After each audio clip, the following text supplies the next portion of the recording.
मदद ना करें, क्योंकि वो पीछे बैठा हुआ आदमी जो है ना, जो दिखाई नहीं दे रहा, और ये जो दिखाई दे रहा है, दोनों बराबर हैं, एक भी फर्क नहीं है किसी में।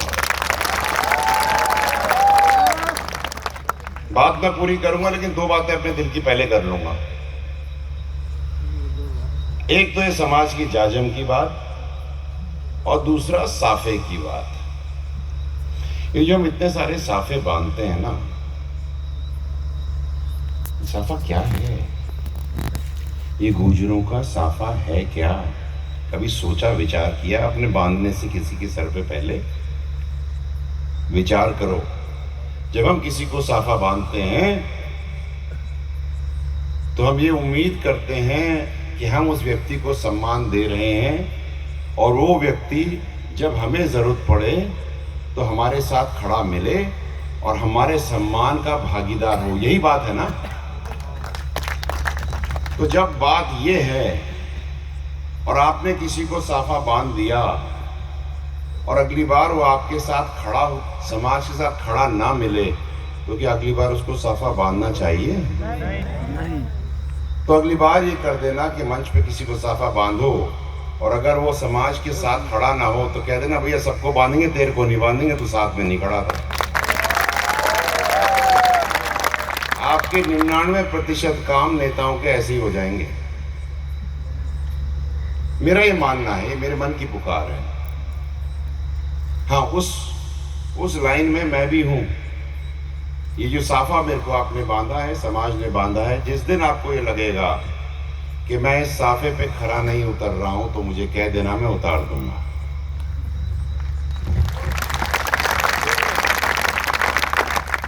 आप सब और हम सब यहाँ पर कर्नल साहब के अस्थि विसर्जन के कार्यक्रम में आए हैं। कार्यक्रम थोड़ी है, बैठ जा भाई, अरे बैठ जा, बाद में बहुत चल रहे हैं लाइव, कोई दिक्कत नहीं। कर्नल साहब का अस्थि विसर्जन अपने आप में इतिहास है। किस कारण से इतिहास है? 2-3 चीजों से मैं आपको बताता हूं। जब कर्नल साहब का दाह संस्कार हुआ तो इतने लोग आए, और जब कर्नल साहब का देहांत हुआ तो जयपुर से लेकर के मुंडिया गांव तक पहुंचने में, 200 किलोमीटर पहुंचने में हमें करीब 11 घंटे और कुछ मिनट लगे। और जब दाह संस्कार हुआ तो लाखों लोग थे। और आपको मैं 2-4 बातें बताऊं। मैं आपने ऑफ कर रखा है ना? अब ऑफ कर रखा है तो बीच में नहीं बोल पाएंगे। तो पहले हमने फिट कर लिया, अपन तो गुजर है, पहले करके चलते हैं।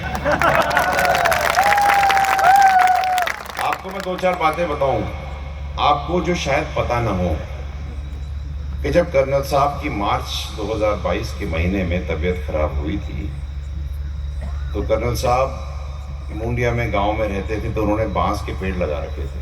हम बड़े और लंबे सीधे बांस के पेड़ थे, कुछ 7-8 साल से चल रहे थे।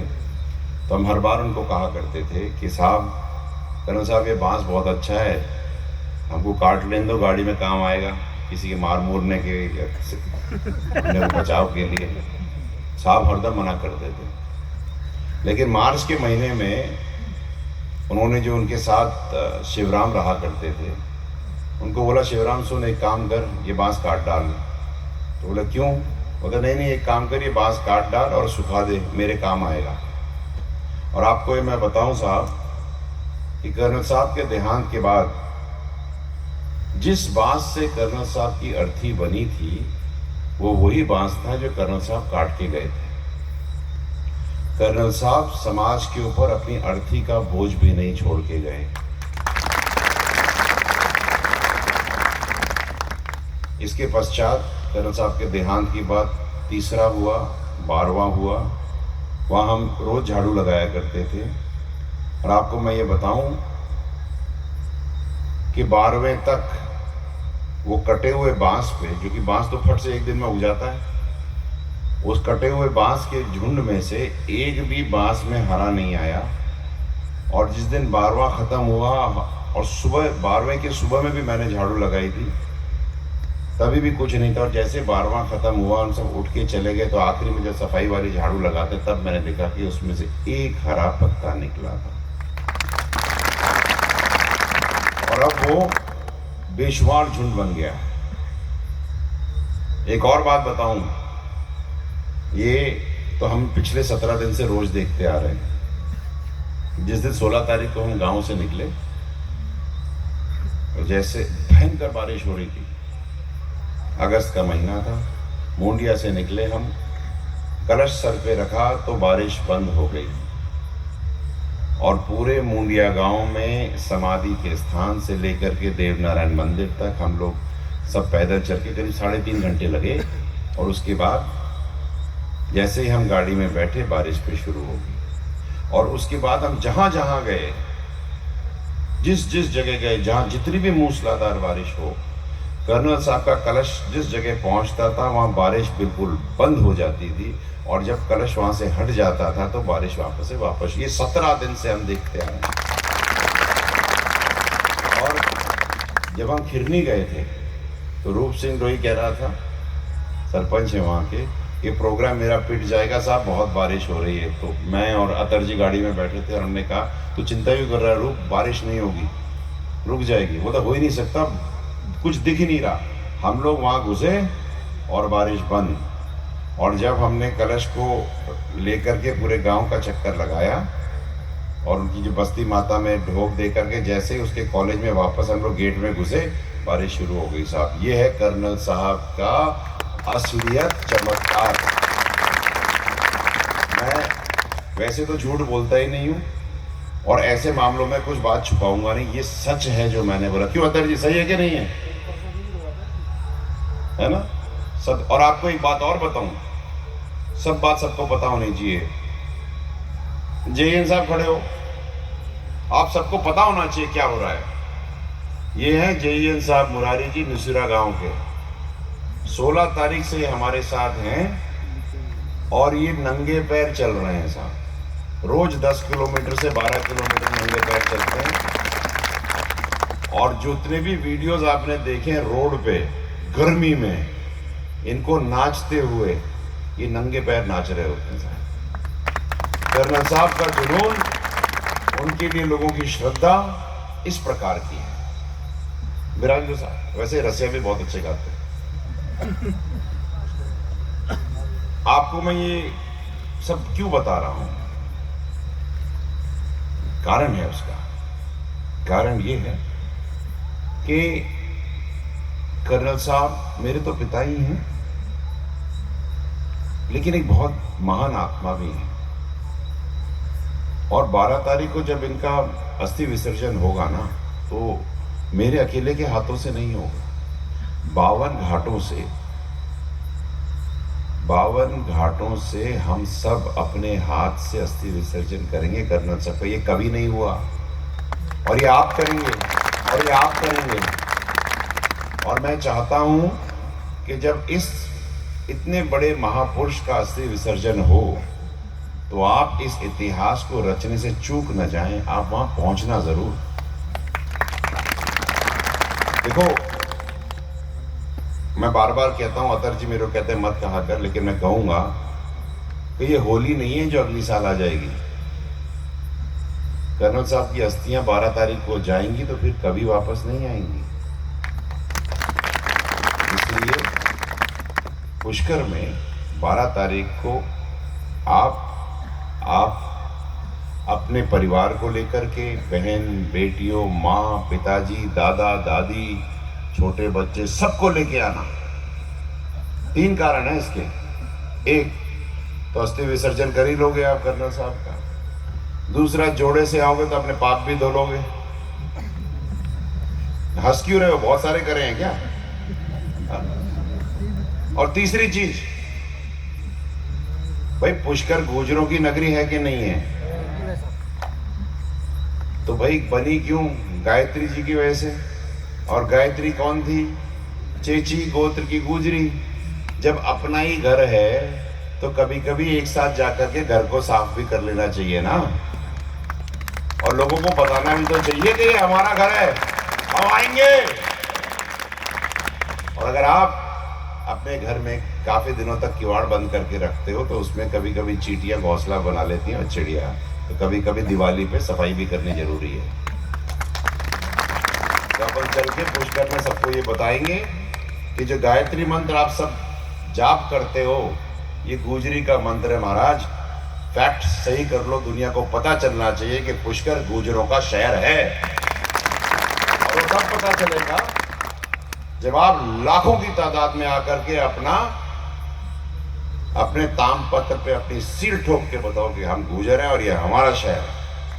आपको पहुंचना पड़ेगा, ये मैं अधिकार से आपसे कह रहा हूं। एक चीज और, 11 तारीख को पुष्कर में रसिया होंगे, गीत होंगे, दंगल होंगे, सारे काम होंगे। बंजारे भी आएंगे, अपने गीत गाएंगे, अपने नाच करेंगे, कोई डीजे वीजे नहीं होगा। अपने जो पुराने जो जिस तरह से अपन गीत वीत गाते हैं वो सब होगा।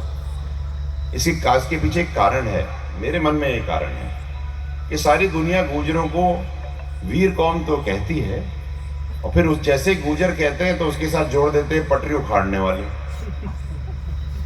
मैं ये चाहता हूं कि सारी दुनिया को पता चले कि हम केवल पटरी ही नहीं उखाड़ते, हम गीत भी बहुत अच्छे गाते हैं और हम रसिया भी बहुत अच्छे गाते हैं और हमारी संस्कृति बहुत उम्दा है, बहुत अच्छी है। और आप वहां पे पहुंचिएगा जब ये लोग 250-500 की तादाद में दंगल और गोठ गाएंगे तो दुनिया हिलेगी। और जब हम नाचेंगे कूद कूद के तो दिल्ली भी हिलेगा और जयपुर भी हिलेगा। देखो क्या होता है ना, अतर जी ने बड़ी लंबी चौड़ी बात करी, बोला कि हमारा दमखम कम हो गया। हाँ बिल्कुल दमखम कम हो गया है। आपको पूछता कौन है? आप हो सब जगह लेकिन आप हो कहीं नहीं। कहाँ हो बताओ? बिल्कुल सही है। पहली बार पता चल रहा है यात्रा से। आज पिछले 17-18 दिन से जिस प्रकार पूरा राजस्थान कर्नल साहब की अस्थियों के साथ नाच रहा है, झूम रहा है, गा रहा है, दुनिया को पता चल रहा है कि केवल गुजर करौली और यहां नहीं है, पूरे राजस्थान में भरे पड़े हैं। आपको मैं बताऊं कितने गुजर हैं।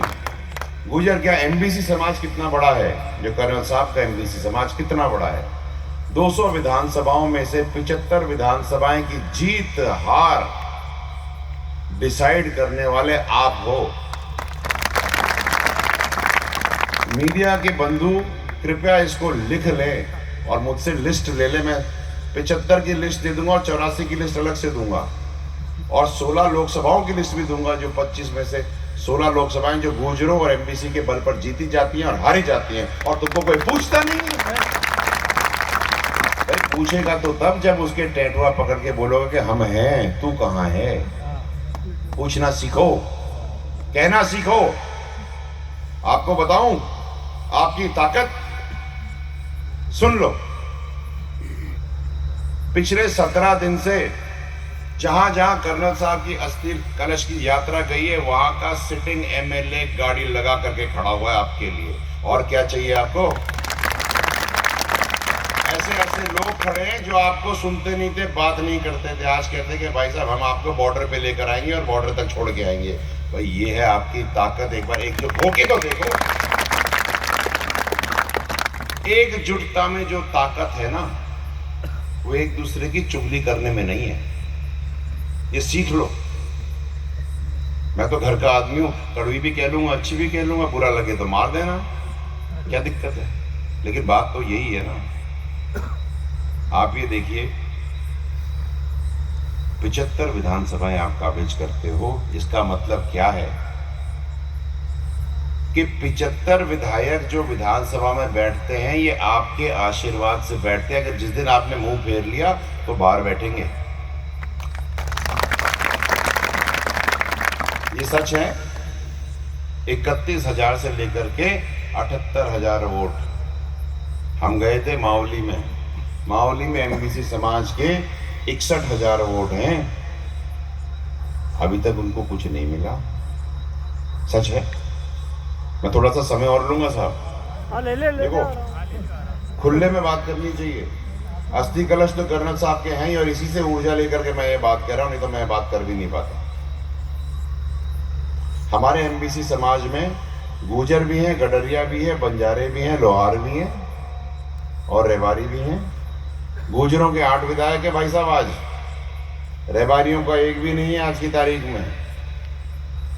और बंजारा, गडरिया और लोहार की तो 75 साल से एक भी नहीं है। कौन सी दीवार में सर मारोगे और कौन से चुल्लू पर पानी में डूब मरोगे तुम। अगर एक साथ एक जाजम पे बैठ करके खड़े हो गए तो हम एक तो गडरिए का बनाएंगे, एक लोहार का बनाएंगे, एक बंजारे का बनाएंगे और 6 बनाएंगे हम रहबारियों के, और बाकी बचे सारे गुजर। बशर्ते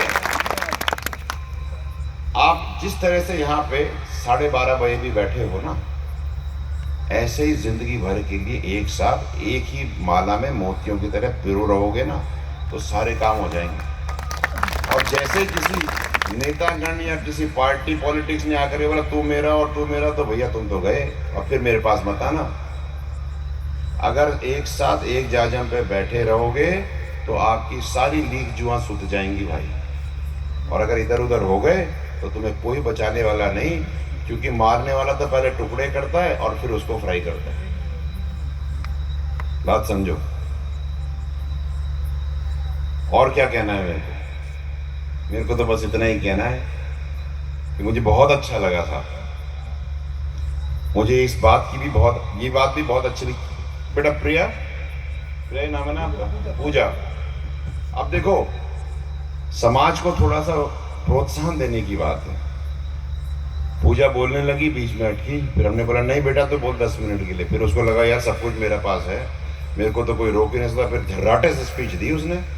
इसी तरह से हम समाज को भी कह रहे हैं कि तुम्हें कोई रोक नहीं सकता, आप आगे बढ़ो, ऐसे ही स्पीच दो। जो काम पूजा कर सकती है वो तुम क्यों नहीं कर सकते? कर सकते हो ना, करोगे? तो 37 MLA अपन राजस्थान में MBC समाज के बनाएंगे और पूरा का पूरा राजनीतिक मानचित्र जो राजस्थान का ये बदल के रखेंगे। हम 8 विधायकों से संतुष्ट नहीं है भाई।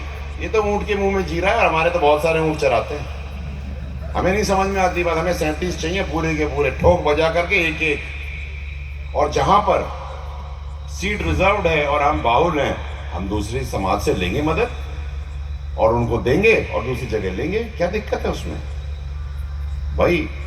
मेरी पीठ में खुजली हो तो तू मेरी खुजाल ले, तेरी जब होगी तो मैं तेरी खुजाल लूंगा। बच दिमाग क्या लगाना।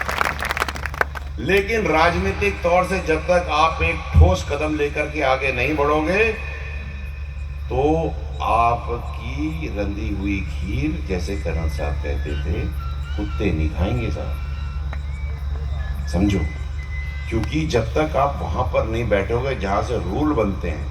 हम बताओ, जितने भी यहाँ पे सरकारी नौकरी में लगे हुए हैं, अधिकारी हैं, जब तक इनको राजनीतिक संरक्षण नहीं मिलेगा तो इनकी ट्रांसफर पोस्टिंग कौन रोकेगा? मैं गया था जालौर, सुनो मेरी बात ध्यान से, जालौर, बाड़मेर, सारे के सारे गुजर, और वो भी करौली के लगे हुए। भैया करौली के गुजर करौली में क्यों नहीं लगते? बाड़मेर जालौर में क्यों लगते हैं? और बाकी समाजों के उनके घरों में लगते हैं। क्यों? क्योंकि आपके पास राजनीतिक संरक्षण नहीं है। जिस दिन आ जाएगा आपकी ये काम भी खत्म हो जाएंगे। तो मेरा निवेदन है, लंबी बात नहीं करूंगा, एग्जैक्टली 20 मिनट हुए।